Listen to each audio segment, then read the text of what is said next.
All right, guys. So next week, Joe Biden plans on unveiling some of the details of his proposal for his big back better infrastructure bill. Okay, and I've been talking about this a lot, guys, because this is pretty much a policy focused channel if you haven't figured this out by now. Okay, I'm not here to talk about the culture war all day, right? I'll do videos on that stuff. But most importantly, guys, I feel like my job is to make sure people understand what's going on. They can cut through the BS, okay, and see reality for what it is, right? And one thing that we do know, guys, unsurprisingly to us that pay attention, is that the Democrats are sneaky, okay? That's why I like to call them the sneaky Democrats, right? And one of the things they're trying to sneak by on is this, we're only raising taxes on the wealthy, guys. Don't worry. If you don't make over $400K, your taxes won't be increased. All those Republicans that are telling you that our plans need to actually be paid for, don't worry. They're just fear-mongering. We're raising taxes on the rich, okay? While at the same time taking in massive amounts of money from the wealthy and corporations, right? You do see the conflict of interest here. Right? So, the Democrats can flaunt this BS argument as if they're not going to raise taxes on the middle class to pay for this, $3+ trillion infrastructure package. But again, guys, basic math tells us that that's what they're going to have to do. And I want you guys to listen to Pete Buttigieg, who is one of the best finessers in the Democrat Party, to be quite honest with you guys. I mean, I ain't gonna lie to you. His finesse game is probably up there with Mitch McConnell and Nancy Pelosi, right? In terms of his ability to really politician his way through things. He'll say something that, if you're not listening closely to what he's saying in regards to the historical rhetoric from the Democrat Party, it'll sound great. Right? But when you dig a little bit deeper into what he's saying, you can cut through the BS. So I'm going to help you guys do that. As this man is advocating for something that I think is really going to hurt the middle class, rural America, and those who participate in the transportation industry, specifically for ride sharing, right? Ride share drivers. Basically anybody who has to drive a lot. Okay? So let's take a listen here. I want to start to talk about expectations for this infrastructure package. President Biden will be laying out the what of the package next week, but how many jobs will it create and at what net cost to the American people? Well, I think there's certainly no net cost. There will be a net gain. When you think about infrastructure, it's a classic example of the kind of investment that has a return on that investment. That's one of many reasons why we think this is so important. This is a jobs vision as much as it is an infrastructure vision, a climate vision, and more. Obviously, the numbers are still being reviewed. The president's deciding what will go into what's going to be rolled out next week. But what I'll say is that expectations have been high. They've been high before. We're probably the third administration in a row to arrive with the American people expecting big things on infrastructure. I think this time we can actually get it done. So you said yesterday it will be at least partially paid for. Senate Democrats are expecting around $3.5 trillion. What part of that will be paid for? Well, that's obviously part of what we need to work with Congress to establish. I'm hearing a lot of appetite to make sure that there are sustainable funding streams. And again, at the same time, we know there's a great return on investment on infrastructure, so some level of deficit financing could make sense. We got to make sure that what we come up with is responsible, that it is reliable, and that it's going to work for America, not just for this moment, but for a generation. We are expecting business taxes and high-income individual taxes to go up. New raisers under discussion that are squarely in your wheelhouse. And I want to go sort of rapid fire through them because you've commented on some of them before. First, a gas tax. You've called it old-fashioned to raise the gas tax. Do you still believe that? Could that go up? Well, the gas tax has traditionally been part of how we fund the Highway Trust Fund, but we know that it can't be the answer forever because we're going to be using less and less gas. We're trying to electrify the vehicle fleet. So if there's a way to do it that doesn't increase the burden on the middle class, we can look at it. But if we do, we got to recognize that's still not going to be the long-term answer. What about a mileage-based tax? So I think that shows a lot of promise. If we believe in that so-called user pays principle, the idea that part of how we pay for roads is you pay based on how much you drive. The gas tax used to be the obvious way to do it. It's not anymore. So a so-called vehicle miles traveled tax or mileage tax, whatever you want to call it, could be a way to do it. All right, guys. So you heard that, right?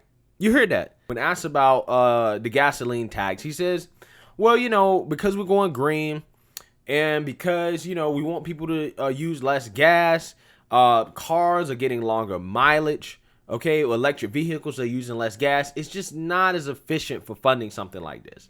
And then he says, well, we want to do it in a way that doesn't raise taxes on the middle class. And then he goes and says a mileage tax, right, which is a tax on how many miles you drive, is very, very promising. Now, to be fair, in comparison to how much revenue that would raise in relation to a gas tax, he's right? A mileage tax would be better. However, how is this not a tax on the middle class? Right? Specifically, how is this not a tax on those who are in rural America, people who drive long distance to work, or those who participate in the transportation industry, specifically rideshare drivers?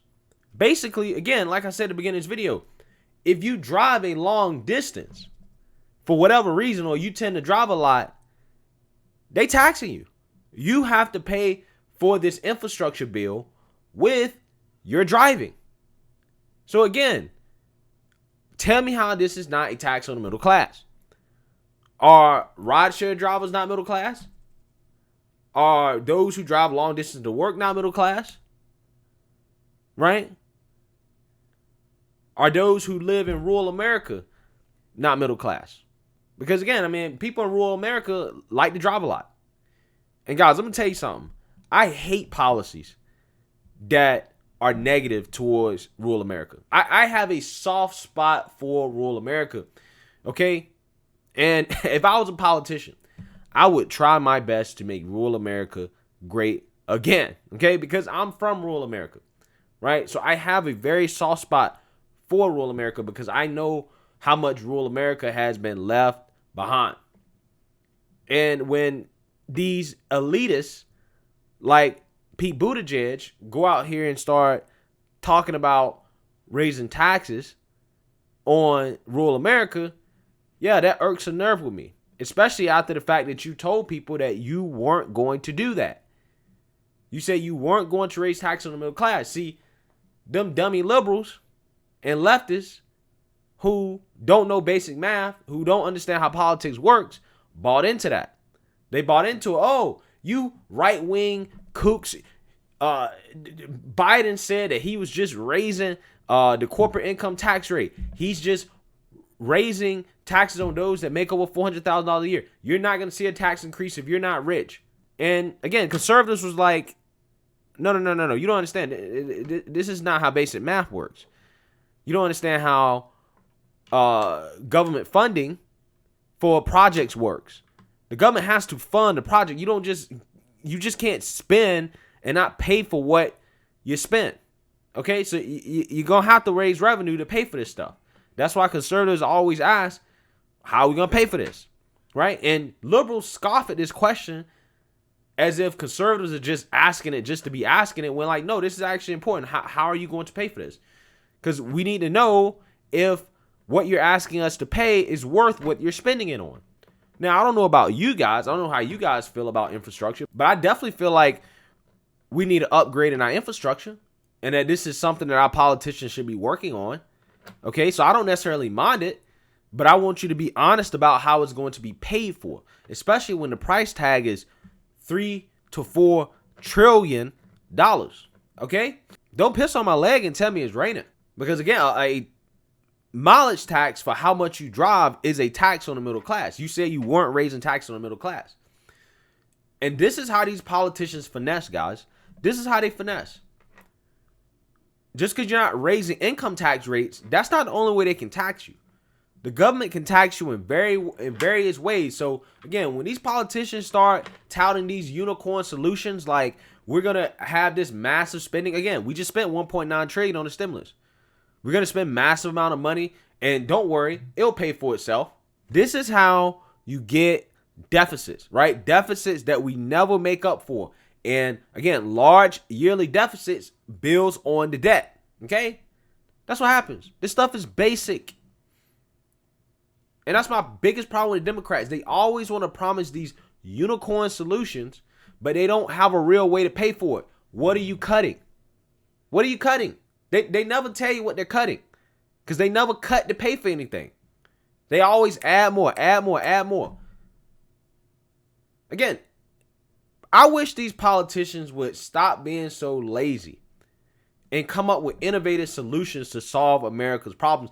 This is why I think that conservatives need to be in on these infrastructure talks, because this is a bipartisan thing. Both sides agree. Trump wanted to do this. McConnell didn't want to do it because he didn't want to finance it with deficit spending, which is understandable. So we got to think of a creative solution to pay for it. How are we going to pay for it? Obviously, we don't want to raise the deficit. What can we cut to pay for this? Right? What is something that's unnecessary that we have that we're spending our money on that we probably shouldn't be spending our money on in order to fund infrastructure? This is the questions that Republicans should be asking. This is what they should be trying to work with the Democrats on, because again, if you leave it up to the Democrats, they're just going to add another tax and be done. A tax on the middle class. And this is supposed to be the job of the Republican Party, which is to prevent an increase in taxes on the middle class. That is what the Republicans should be actively trying to do right now. Now, that doesn't mean you get an excuse to put your head in the sand, call Biden a socialist, and do nothing. That's not an excuse for that. And this is one of the problems on the right, especially with a lot of right-wing conservative pundits. They don't ever expect anything policy-wise from the Republican Party. That's why they do nothing. Because what the Republican Party can be doing is living up to their word and what they tell people, which is that we're the fiscally responsible party, while at the same time help the American people help themselves and to create jobs in this country. And what better way to do that than to modernize our infrastructure? What quicker way could we do to get Americans back to work during this pandemic than modernizing our infrastructure? But the Republicans need to be in on these discussions and being like, no, how do we cut, right? How do we cut back on the waste, fraud, and abuse? What can we cut from? Okay? Instead of trying to add to when it comes to taxes, let's cut from and see if we can fund it that way. Just because it costs money don't mean it can't be funded. Republicans are not getting away with that anymore. The party has to evolve into a party that actually is coming up with some innovative solutions that live up to the principles of the party. Because again, up until now, it's just, oh, we're going to put our head in the sand, call Biden a socialist, and do nothing. And that's not helping the American people. And it's actually making it worse because you're giving the Democrats free reign just to raise taxes on the middle class, which is something they can do if they want to do, if they do it through reconciliation. So Republicans are not getting a pass from me on this, right? It's time to hold these guys to a higher standard when it comes to real issues, because this is a real issue that the Republicans need to be working on. This is important. So let's get something done on this. Let's try to avoid having taxes raised on the middle class and, also at the same time solve America's problems, okay? So we'll see how this goes. Who knows if Biden will actually go forward with this mileage thing. I just wanted you guys to be aware that it was a possibility. And that, like I said, if anything, it tells you that they're going to try to raise taxes on the middle class in a sneaky way, right? It seems like they're going to do it. They might not necessarily raise their federal income tax rate, but they're going to find a way to do it. And this is how politics works, guys. Welcome to the game. Let me know what you guys think. Make sure you like, comment, and subscribe. Most importantly, share a Black conservative perspective. Peace.